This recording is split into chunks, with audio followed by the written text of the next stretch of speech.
Well, hello, friends.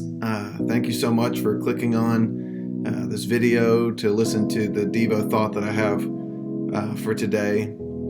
And as I was just thinking about what I'd like to talk about, I couldn't help but think of all the things that are going on in the world today. And I thought about this. Have you ever been in a situation where you texted something or emailed something or said something that wasn't meant for someone that you were talking about or talking about the situation to hear or to see, and they get that text, they get that email or get included in that email, or they overhear what you're talking about?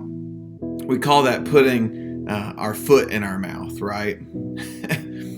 I remember trying to text somebody something about somebody else that wasn't a good comment, wasn't necessarily a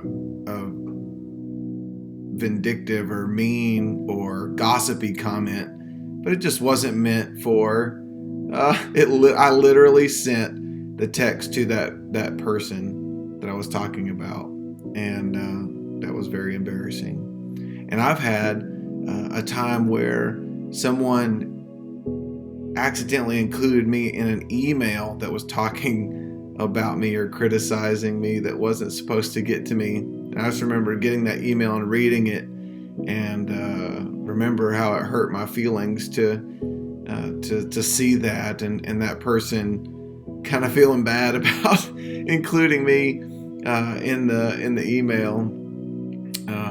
We've all had times that we've stuck our foot in our mouth, and it seems like right now a lot of people, whether they notice it or not, are sticking their spiritual foot in their mouth. Some of the things that people are saying and commenting about, and the way that they're reacting to other people and other views and other things that are going on are just not Christ-like. And I get it. I understand having a point of view and wanting to put out there what you feel is right. And so I'd like for you just to listen to this story and maybe help make this application. Will maybe help us in the future to think about what we say and what we do and how we react to other people.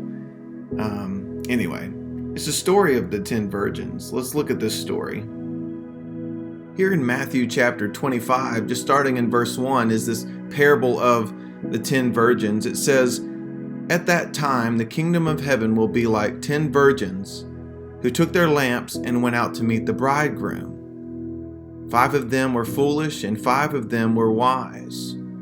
The foolish ones took their lamps, but did not take any oil with them. The wise ones, however, took oil in jars along with their lamps. The bridegroom was a long time in coming, and they all became drowsy and fell asleep. At midnight, the cry rang out, 'Here's the bridegroom! Come out and meet him!' When all the virgins woke up and trimmed their lamps, the foolish ones said to the wise, 'Give us some oil. Our lamps are going out.' 'No,' they replied, 'there may not be enough for both us and you. Instead, go to those who sell oil and buy some for yourselves.' But while they were away buying oil, the bridegroom arrived. The virgins who were ready went in with him to the wedding banquet, and the door was shut. Later, the others also came. 'Lord, Lord,' they said, 'open the door for us.'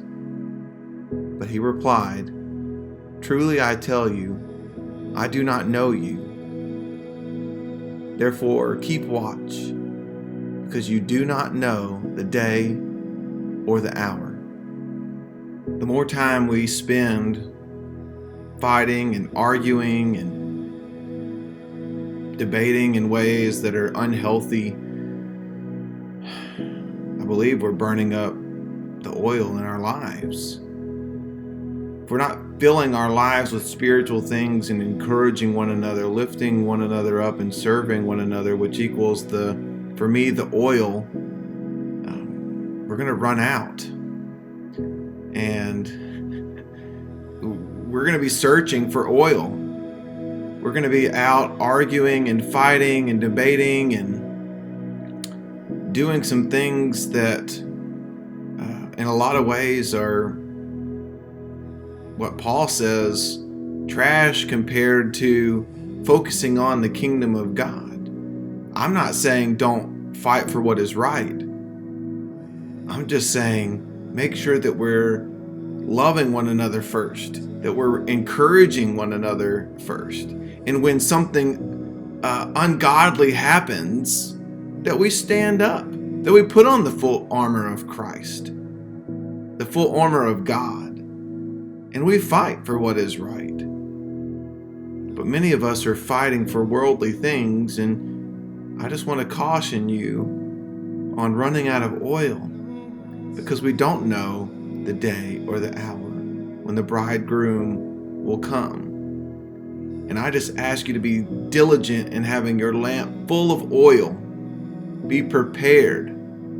Don't be out searching for oil. Don't let your oil run out because you've not been filling your life and your time and your speech with spiritual things, with encouraging things.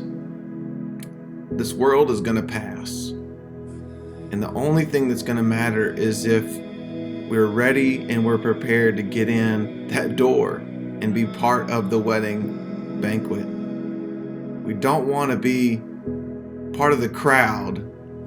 And I fear that many people that say that they are Christians, say that they love God, know God, are going to be out searching for oil when Christ comes back, and they're going to be banging on the door saying, Lord, Lord, let us in. We prophesied in your name. We fought for you. Well, in what ways did you fight?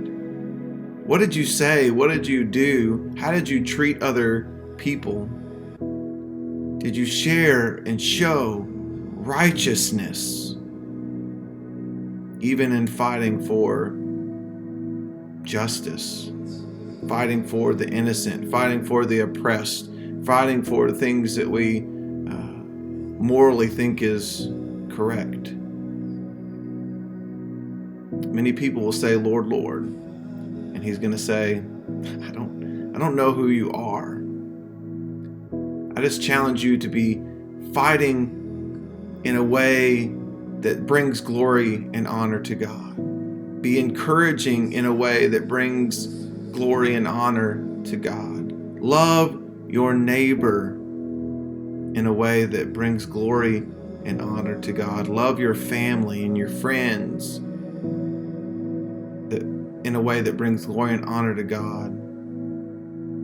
Post things and say things that bring glory and honor to God, so that one day we can all feast and celebrate together in the banquet, because we stood up for what is right, but we did it in a way that is godly. We did it in a way that is Christ-like. We did it in a way that we stood up for justice and loved our neighbor in the process by the things that we said and the things that we did.